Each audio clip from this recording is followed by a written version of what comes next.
it's a fight to finish. Ìsídà ká ló ṣe kéèsì yìí àbí kọ́ lẹ́wọ̀n ọ̀kan gbọ́dọ̀ ṣe kan. Kí ni orúkọ yín? Orúkọ mi ni Ọmọọba Adémọ́lá Oyèdòkun. A wá fún ìgbẹ́jọ́ tí àwọn Ìlọrin Heritage Foundation ẹjọ́ ẹ̀sùn ọ̀daràn criminal complaint tí wọ́n fi kan akọrin ọba Benny Lee. Ìgbẹ́jọ́ rẹ̀ wáyé lẹ́nu ní ọ̀sẹ̀ méjì tó kọjá tá a wá sí ẹjọ́ yìí. Níta fi tó ilé ẹjọ́ létí ni wípé ilé ẹjọ́ ní lónìí o bí èèyàn fòbó dẹyẹ òní ló ń fẹ́ ṣègbẹ́jọ́ lórí ìdí tí Benny Lee sọ wípé ilé ẹjọ́ Ìlọrin kò lágbára kò láṣẹ lórí ẹjọ́ tí àwọn Ìlọrin Heritage pè wọn. Àwọn ìdí tó sì fi kalẹ̀ ó pọ̀ pàápàá jùlọ nínú ẹ̀sùn kan fi kan náà wọn sọ pé wọnú Ìlọrin wá ṣe nǹkan kan wọn ò dẹ̀ dárúkọ rẹ̀ torí pé orúkọ òwò ó ní Benny Lee kì í sàbí sọ kì í sorúkọ tíjọba mọ̀ kì í sorúkọ tó wà lórí ìwé kankan. Ìdí oríṣiríṣi pọ̀ tí Benny Lee sọ pé ilé ẹjọ́ Ìlọrin kò lágbára láti ṣe ìgbésẹ̀ kankan lórí òun. Ẹjọ́ tán sì pé wá sí Ìlọrin kò lẹ́sẹ̀ ńlẹ̀ òun ò lè yọjú òun ò lè jẹ́jọ́ ńbẹ̀ kí ilé ẹjọ́ náà kó fagilé ẹjọ́ náà. Nínú gbogbo òdì tá a fi kalẹ̀ àwọn náà wọ́n fèsì lé òní wá ní àwíjàre olúkálukú ro ẹjọ́ tiẹ̀ gbogbo nǹkan tá a sọ aṣọ tiwa àwọn náà sọ tiwọn àbálò àbábọ̀ adájọ́ ní tó bá di ọjọ́ 10 oṣù kẹsàn-án òun wàá ka ìdájọ́ láti sọ bóyá ilé ẹjọ́ Ìlọrin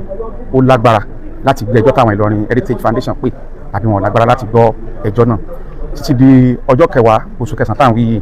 olúkálukú kó fọwọ́ lẹ́rán ká máa wò sí adájọ́ tí ó ń ṣe ìgbẹ́jọ́ náà bóyá yóò gbà pẹ̀lú àwa ni gẹ́gẹ́ bí olùjẹ́jọ́ fún Benny Lee bóyá àwọn Ìlọrin Heritage Foundation ni wọ́n sì sọ wípé wọ́n lẹ́tọ̀ọ́ àti gbé ẹjọ́ ìwá pé ilé ètò ìṣèdájọ́ Ìlọrin ilé ìgbẹ́jọ́ Ìlọrin ó lágbára lórí Benny Lee ṣùgbọ́n ní èrò tiwa àwa rò pé kò rí bẹ́ẹ̀ àwọn sọ pé ó rí bẹ́ẹ̀ ó dìgbà náà nà. a wá ilé ẹjọ́ fún lérí ọ̀rọ̀ èèyàn wa Benny Lee nítorí ẹ̀sùn tí wọ́n fi kàn án òun la wá fún pé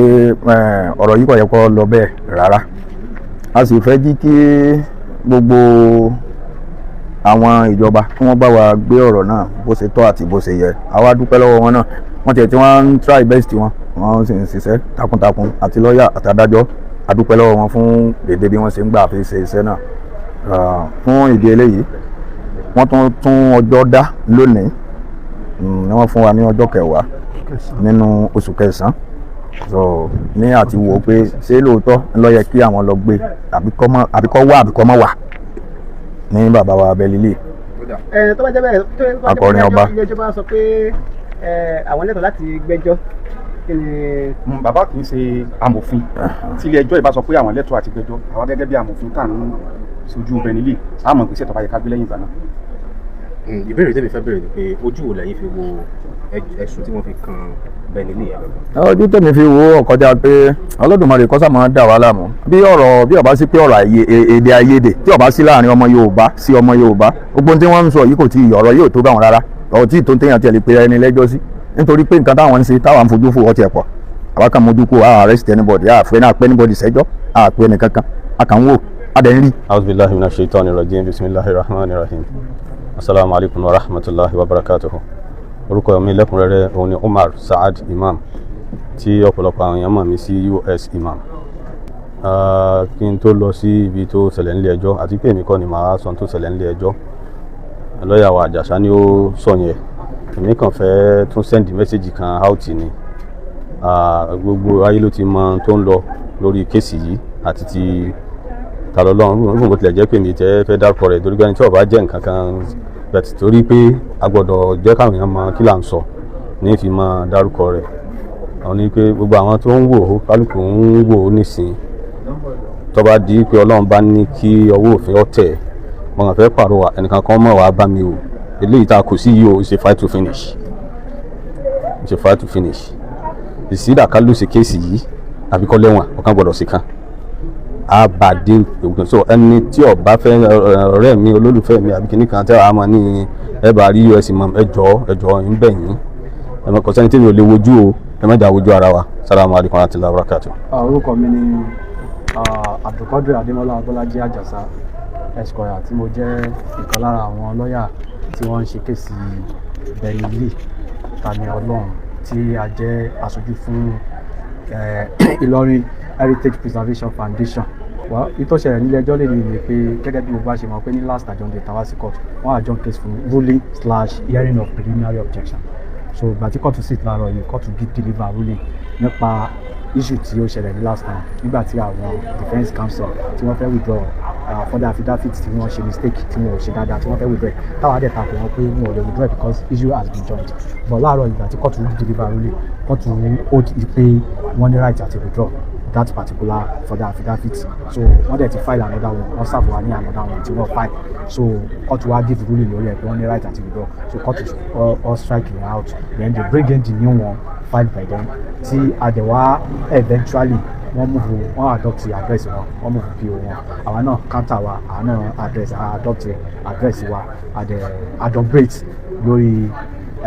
counter affidavit wa adopt lórí ẹ̀ dáadáa. So the court wa adjourn fún ruling of preliminary objection lórí pé ṣé àwọn ní power ṣé àwọn lágbára láti gbọ́ ẹjọ́ Benny yìí àbáwọn ní agbára then ṣé issue of service ṣé ó wà ṣé bá ń ṣe address ẹ̀ ṣé bẹ́ẹ̀ lórí ṣé àti perfect address wa ṣé àti serve àbá serve ṣé orúkọ tí wọ́n pè mí pé kò correct ṣé by law ṣé law require pé dandan àbúdọ̀ mọ orúkọ ẹni tí ó ṣẹ̀ tó commit offence kó tó di pé òfin ó mú so gbogbo ẹ ní àkójọ sínú counter wa táwọn náà tí wọ́n adopt tiwọn táwọn náà dé adopt tiwọn so court ti wá àjọ case yẹn fún ruling lórí preliminary objection àti counter ti wá sí on the 10th of September 2026 ọdún tí a wà.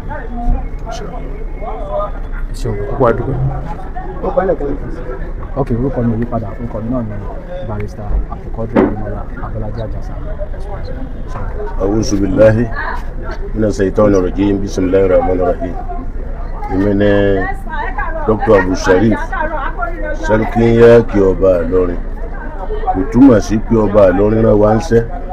pé ká wá sí kóòtù gẹ́gẹ́ báwọn dẹ̀dẹ̀rẹ́ tí ń rò kí pé ọba ní ń da ìlú rú ọba ọgbọ́n kankan àwa tá à ń jẹ́ ń díje ìlú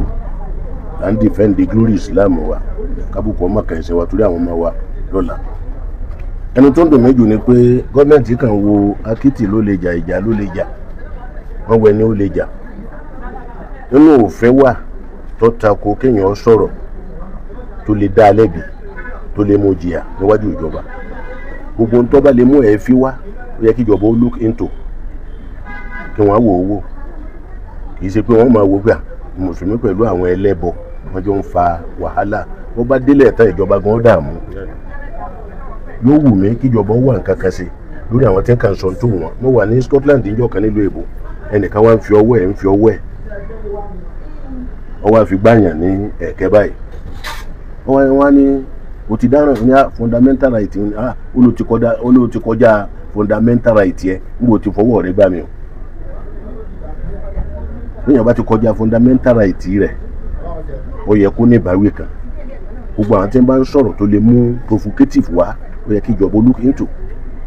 ẹ wo security ta ní Nàìjíríà tí wọ́n rí ní àbí wọ́n gbọ́ wọ́n fẹ́ kí ló wọ́n máa jóná kẹ́mi wọ́n máa sùn. èmi tí mò ń sọ̀rọ̀ yìí èmi ní alága gbogbo Jama'atu Nasir Islam Ìlọrin Emirate ọ̀rọ̀ tó kàn mí ni kì í ṣe pé wọ́n invite mi wá tí wọ́n béèrè lọ́dọ̀ mi pé kẹ́ni ń ṣẹlẹ̀ nípa ẹ̀sìn nílùú yìí láfi pé igi gogoro mọ́gbọ́n lójú àtòkèrè láti ibò sí ẹ̀ lọ́lọ́ mọ́sàkó wa máa ṣe ná ọ̀rọ̀ ń bẹ kì í yá ẹnu tẹ́gbọ́n ní ìsìn Dr. Abu Sharif jagun mọ́lú gbogbo ilẹ̀ mùsùlùmí tí mo jẹ́ mágàjí ilé olówó ní sẹ́ńtà gbòòrò lábẹ́ ọba Ìlọrin.